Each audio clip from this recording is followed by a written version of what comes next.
Perdu entre les montagnes et les forêts d'Allemagne, un petit parc pas comme les autres nous attendait aujourd'hui, Fort Fun Abenteuerland. Un nom qui ne vous dit peut-être rien car très peu connu, mais croyez-nous, il a bien des petites surprises à nous offrir, des coasters, de la nature et des petits frissons. Alors, partons à la découverte de ce petit parc.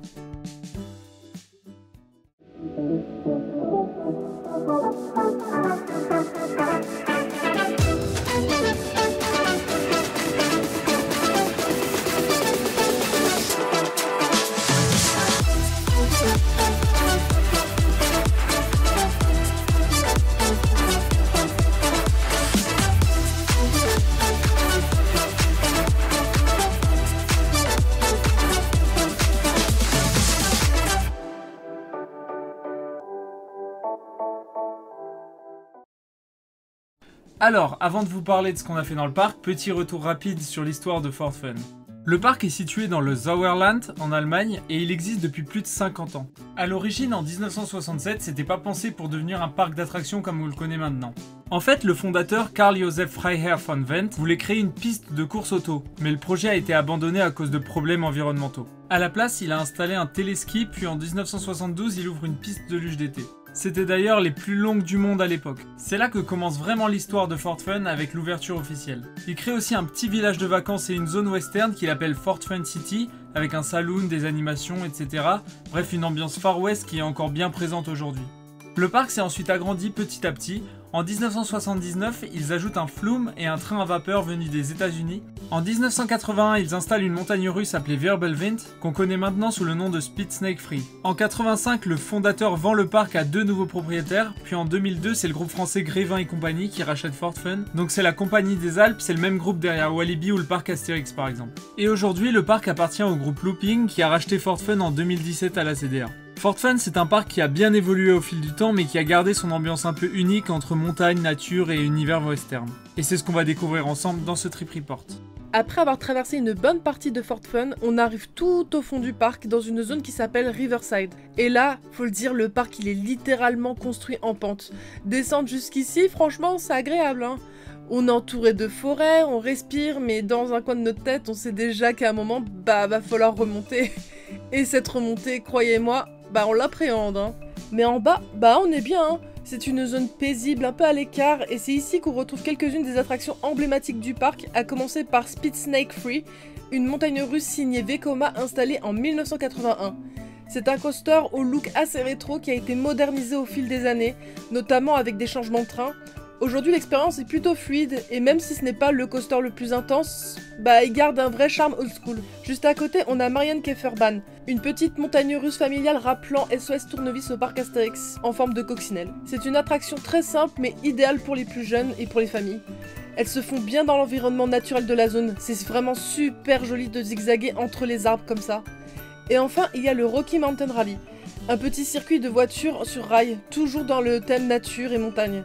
Ce n'est pas du tout une attraction sensationnelle, hein. C'est juste mignon, c'est bien intégré dans le décor. Bon, après c'est loin d'être la meilleure attraction de ce type qu'on ait fait. Certaines voitures tombaient même en panne au milieu du parcours, mais c'est quand même très marrant à voir. Ce coin du parc est un peu à l'écart, mais justement c'est ce qui fait son charme. On sent qu'on est loin de l'agitation du centre du parc, et avec les arbres autour, le cadre est vraiment reposant. C'est un bon endroit pour profiter un peu du calme et de la vue. Une fois qu'on remonte doucement mais sûrement la pente, on arrive dans une autre grande zone du parc, Indian Valley.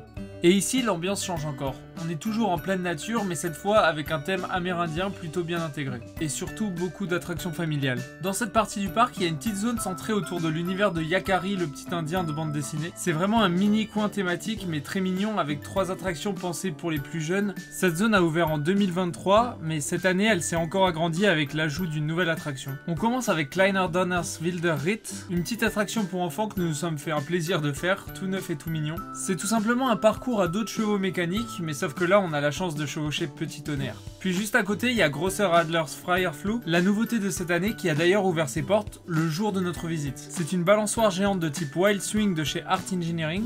C'est un modèle de flat ride qui commence à bien s'implanter dans les parcs, et c'est pas plus mal car c'est très sympa comme type de ride. Et mieux que les Nebulas par exemple. Ça donne quelques belles sensations sans être trop intense, et le cadre est vraiment très joli. Et enfin, Yakaris Rutschiger Wasserfall. Un grand toboggan avec tapis, super coloré et très familial. Et ça permet de descendre la grande pente plus rapidement sans marcher. Bref, c'est une toute petite zone mais c'est bien thématisé et c'est parfait pour les familles avec jeunes enfants. Dans le même coin, il y a aussi un grand classique du parc, la Trapper Slide. C'est un alpine coaster assez long qui descend la colline. C'est l'une des premières attractions du parc, elle date de 1972, mais elle fonctionne toujours aussi bien. Alors c'est clairement l'attraction pour laquelle on a le plus attendu, c'est même la seule pour laquelle on a vraiment attendu. Après c'est normal, les alpines ça n'a pas un débit incroyable. Mais franchement ça en valait la peine, parce qu'il y a une bonne sensation de vitesse, des bons airtime aussi, il y a plein de bunny hop qui font vraiment décoller. Vraiment c'est un très bon alpine. Et on a aussi testé Dark River qui nous a directement intrigué la première fois qu'on est passé devant. Il s'agit d'une sorte de centrifugeuse en intérieur avec des lumières partout et de la musique. C'est un peu plus old school dans le style mais c'est vraiment sympa. Après ça dépend de chacun mais nous on aime bien les centrifugeuses donc ça nous a plutôt plu. Il y avait d'autres attractions dans la zone qui avaient l'air cool mais on n'a pas eu le temps de tout faire. Comme par exemple Thunderbirds qui est un air race qu'on connaît déjà par exemple à Walligator avec G-Loc mais qui est toujours marrant à faire mais on n'a pas eu le temps ce coup-ci. En tout cas, Indian Valley, c'est clairement la zone familiale du parc, mais avec assez de choix pour tout le monde. Il y en a pour tous les goûts. On sent que c'est une zone sur laquelle ils misent pour l'avenir et ça fonctionne vraiment bien. Après avoir bien profité d'Indian Valley, on a décidé de faire une petite pause repas du côté de Fort Fun City, la zone emblématique du parc qui reprend tout le thème western. On s'est arrêté à la Cascada, le restaurant principal de la zone, et franchement, le rapport qualité-prix est vraiment top. C'est copieux et super bon, et parfait pour reprendre des forces avant de repartir vers les attractions. D'ailleurs, petit tips, si vous comptez venir sur le parc, pensez à prendre des plans à l'entrée. Sur ce dernier, on y retrouve des coupons avec des réductions, que ce soit pour les boutiques ou pour certains restaurants. Et c'est la première fois qu'on voit ça dans un parc et on trouvait ça quand même vachement important de le souligner. Juste à côté, on retrouve une des attractions phares de Fort Fun, Los Rapidos, le raft du parc.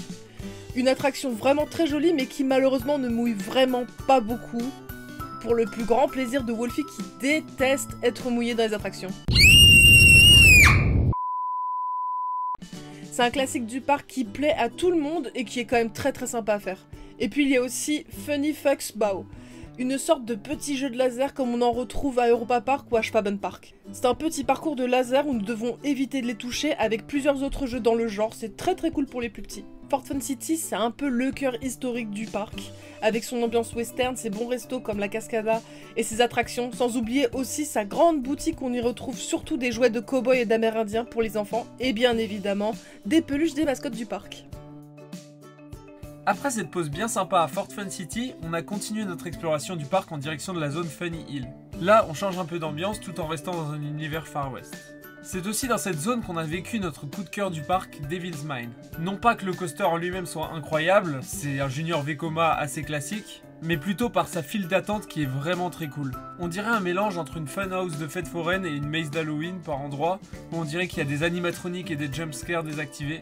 Cette file d'attente et cette attraction se démarquent beaucoup des autres attractions du parc, et on en aimerait plus des comme ça. En plus, à chaque fois, il faisait faire plusieurs tours, et ça c'est cool. Juste à côté, il y a Labs Indoor, un espace ouvert où se mêlent plusieurs activités indoor, comme du foot dans une cage absolument fun, on a passé beaucoup de temps là-dedans.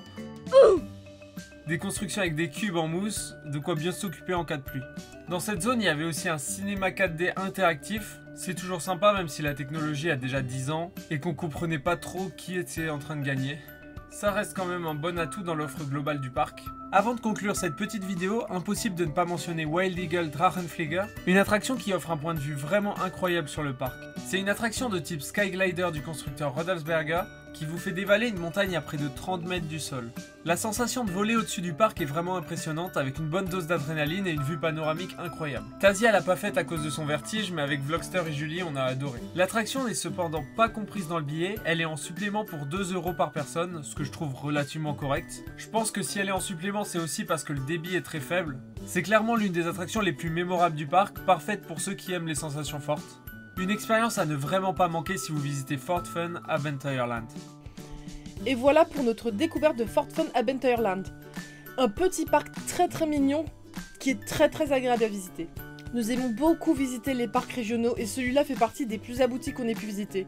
Ce qui en ressort, c'est que Fort Fun a une très bonne offre entre les attractions pour les petits et les grands, que ce soit des petits coasters familiaux ou alors des attractions un peu plus sensationnelles comme le Wild Eagle que j'ai pas fait parce que j'ai le vertige.